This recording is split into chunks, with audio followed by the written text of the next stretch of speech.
Imagine for a second a region that was pretty much defined by chaos.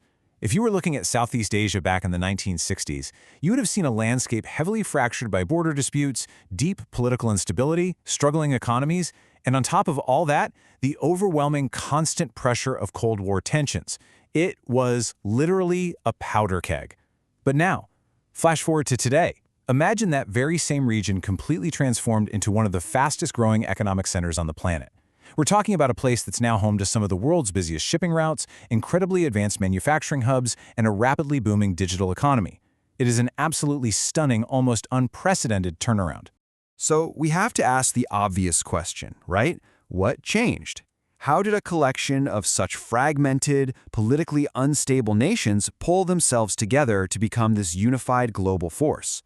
Well, a massive part of that answer, the true catalyst for this unbelievable regional transformation, is an organization called ASEAN.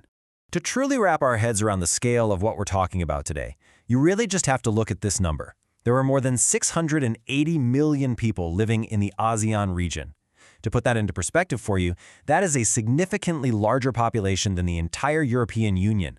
If ASEAN were a single country, its collective economic weight would rank it right up there among the world's very largest economies.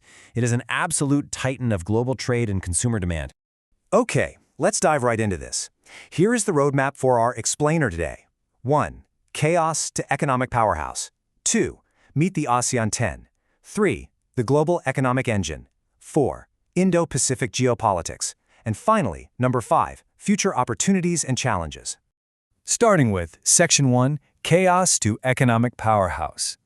So back in those incredibly unstable 1960s, Southeast Asian leaders had this realization. Cooperation wasn't just a nice idea, it was an absolute necessity for survival. And that realization directly led to August 8, 1967, with the signing of the Bangkok Declaration. You had 5 founding members, Indonesia, Malaysia, the Philippines, Singapore, and Thailand, signing a simple document that laid the foundation for ASEAN. And over the decades, they just kept deepening those ties. They launched a free trade area in 1992, they managed to weather the massive 1997 Asian financial crisis together, and eventually, they launched the highly integrated ASEAN Economic Community in 2015. Which brings us to Section 2, Meet the ASEAN 10.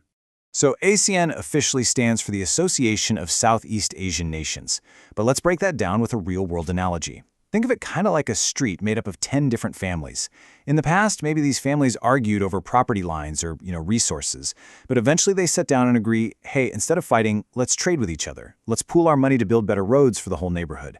Let's set up a neighborhood watch so everyone's secure, and if we have a disagreement, let's talk it out over dinner instead of throwing rocks at each other's windows. That's ASEAN in a nutshell. It's a regional organization deliberately designed to promote economic, political, and security cooperation. They chose progress over destructive competition. And since 1967, those original 5 neighbors have grown into the 10 distinct member nations you see right here. And wow, they're incredibly diverse.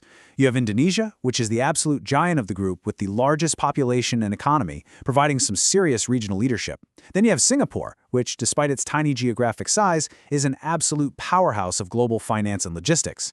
And you have nations like Vietnam, which has aggressively transformed itself into one of the fastest-growing manufacturing and export hubs on the planet. That's 10 very different countries unified under one single umbrella. Now you might be wondering, how do they actually get things done without constantly stepping on each other's toes? Think of ASEAN almost like a giant business association. Every single company, or in this case country, remains totally independent.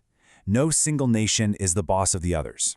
Instead, they use a structure that starts way at the top with the ASEAN Summit, flows down through ministerial meetings, is administered by the ASEAN Secretariat over in Jakarta, and is finally executed by working groups and the national governments themselves. But here is the absolutely crucial part. They operate on something called the ASEAN Way. This is a strict model based entirely on consultation, consensus, and non-confrontation. Decisions are made by agreement, which means everyone has to be on board before they move forward. And this brilliantly illustrates exactly what makes ASEAN so wonderfully unique on the global stage. If you compare ASEAN to, say, the European Union or the Quad, you see some really stark differences. The EU has very high economic integration, a common currency, and incredibly strict central rules.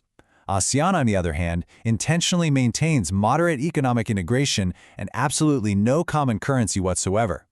Furthermore, unlike NATO or the Quad, ASEAN is strictly not a military alliance. Their massive advantage is flexibility. They prioritize regional stability and strong diplomacy, all while allowing each individual nation to maintain its strict sovereignty. Moving on to Section 3, the global economic engine. A huge percentage of all global trade physically passes through ASEAN waters, like the famous Strait of Malacca, every single day. But here's the thing. They aren't just sitting there letting ships pass by. They're actively building the things that go on those ships. This region has experienced a massive manufacturing boom across electronics, automotive, textiles, and increasingly, semiconductors. Countries like Malaysia and Singapore are becoming absolutely critical links in the global microchip supply chain. And beyond physical goods, ASEAN is rapidly expanding into the digital space. They're heavily investing in AI adoption, data centers, and e-commerce, and it's all being driven by a young, incredibly tech-savvy, and growing middle class. Section 4, Indo-Pacific Geopolitics. Because of all this growth, ASEAN literally sits directly on the 21st century's most important geopolitical chessboard. Now, have you heard of the China Plus One strategy? Following a lot of recent global supply chain disruptions and geopolitical tensions, massive international companies suddenly realized they couldn't rely solely on just one country for all their manufacturing. They needed a backup plan, a plus one. Well, ASEAN is that plus one. Countries like Vietnam, Thailand, and Malaysia are experiencing a huge boom right now, as companies rapidly diversify their production networks into Southeast Asia just to secure their global supply chains. Because everyone wants to do business here, ASEAN has masterfully positioned itself as the central diplomatic hub of the Indo-Pacific. It is widely recognized as a totally neutral platform where major global powers, the US, China, Japan, the EU, can all come together and engage diplomatically. A really great example of this is India. Now, India is not an ASEAN member, but through its Act East policy, India considers ASEAN a cornerstone of its foreign relations. This is driving huge partnerships in trade, technology, and actual connectivity projects that literally link Northeast India straight through to Thailand. Finally, Section 5, Future Opportunities and Challenges. Let's look at what's ahead. Of course, it's not all easy. When you rely entirely on consensus to make decisions, remember that ASEAN way? The process can be painfully slow, and that makes it really difficult to react quickly to rapid global changes. There's also significant economic inequality to deal with. The wealth gap between a highly developed country like Singapore and a developing one like Laos is pretty stark. Furthermore, the organization faces some deeply complex, highly sensitive geopolitical challenges. We're talking about navigating the internal political instability of the Myanmar crisis, managing really complex territorial tensions in the South China Sea, and ensuring supply chain security amidst growing global rivalries. Managing all of these neutrally and peacefully is absolutely ASEAN's greatest test right now. But when you zoom out and look at the sheer scale of their population, their manufacturing capabilities, and their masterful diplomacy, this quote just hits the nail on the head. ASEAN is far more than a regional organization. It is the economic, diplomatic, and strategic bridge connecting the Indian and Pacific Oceans. It is quietly but forcefully shaping global trade, technology, and really the very future of Asia in the 21st century. So the question isn't whether ASEAN matters. The question is, how quickly will the rest of the world adapt to its rising gravity? Thank you so much for joining me on this deep dive into the fascinating mechanics of Southeast Asia's economic engine. Keep asking questions, keep exploring, and I'll see you in the next explainer. For Life Tales, learn, think, grow.